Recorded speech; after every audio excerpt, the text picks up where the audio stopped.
have added a quick presentation that will be a good continuation of Hélène's presentation on the activities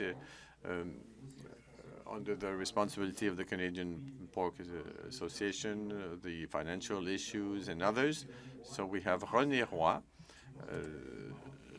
chair the Canadian Pork Council. He will be talking about that for a few minutes. Merci Martin. Bonjour à tous.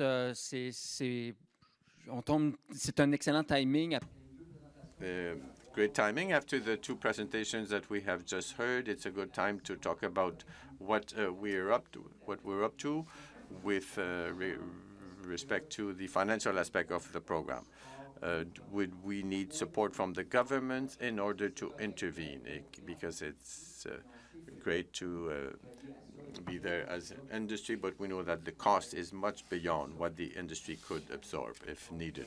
So we will make a quick overview of the efforts carried out in the past years to come up to the current situation where we are working with the federal government and the provincial governments towards a program that could support us. It is we want to reestablish the capacity of financial programs. We want to be able to continue to operate after the crisis. So the request is not only the producers, but also the transformation industry for meat could work with the federal and provincial governments towards a recovery program. We would need a financial support for all direct participants, producers and transformers and processors for an event linked to swine fever, and so to help us to have a recovery so we can protect our industry. There's a lot of material. I have taken some slides that we presented to the government. The objective, in fact, was, though there are a lot of words here, we want to highlight a few elements here. What you should remember from this presentation, it will be clear. What you must remember, the work is done in collaboration, not only with our provincial organizations, the Quebec pork breeders, but with the processing industry. So we work with the Meat Council. We have the same project. It's not two different projects. We have met the Minister of Agriculture a few weeks back in order to present our request, joint request. So everybody was very happy that we could do that jointly. What we need to remind ourselves is the importance of our sector.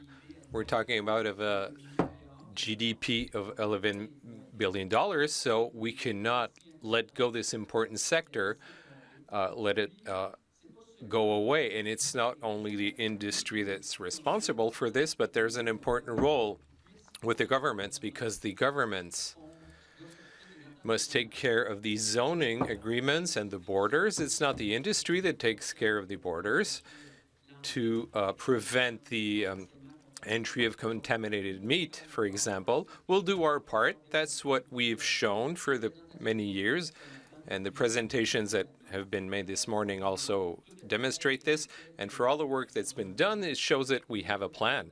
But the government must also come and support us with a plan.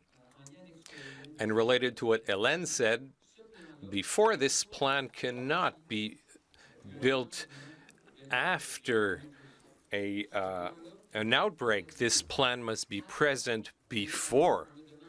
So we're requesting it right now before there's a crisis, so the plan will be ready. So let's knock on wood. Let's pray this never happens, but just in case, we'll have it ready on day one at the first hour. This is what our request, and we also know, and it creates a great tie with support. We know that the programs that we've presented wouldn't suffice. In Quebec, we have ASRA that works on the production costs, and we know that our sector is really important.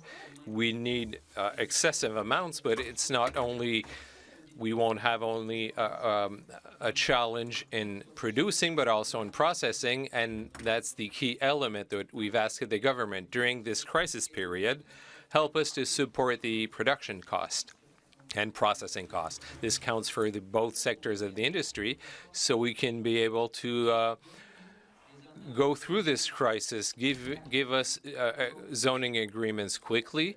And this is the next slide. I'll try to stay in order. So we're asking for a compensation plan so we could pass through this crisis, for example, with production costs. And we have a lot of transparency in the production costs. And also we are working currently on the processing costs.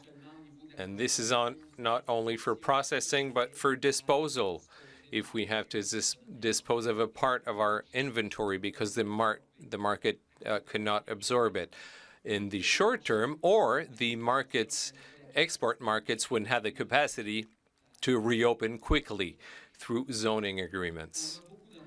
We have many zoning agreements with the U.S., for example. That's really important. It's going well. I'm happy to say this morning. It's going great with Japan. It's long.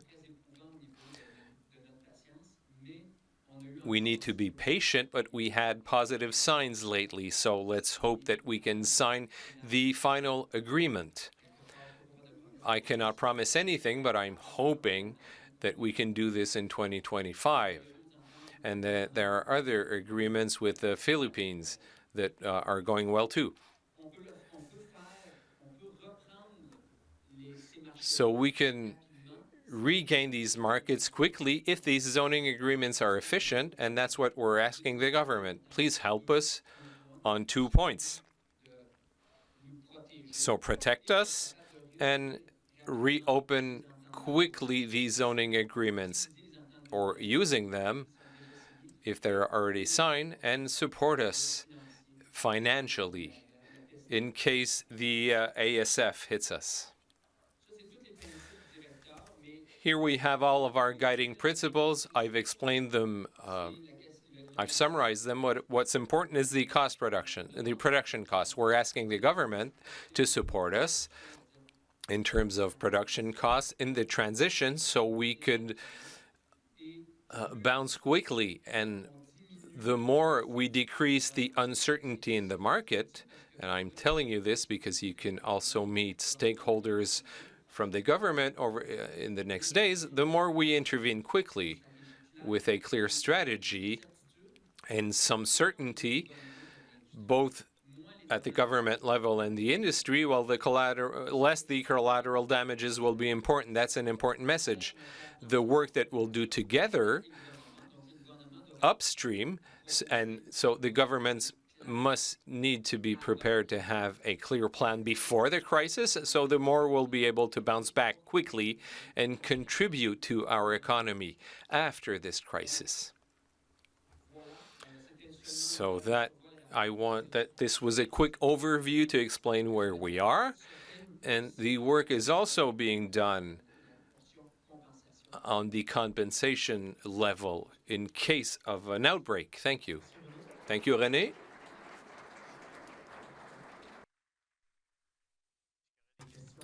Are there any questions for René?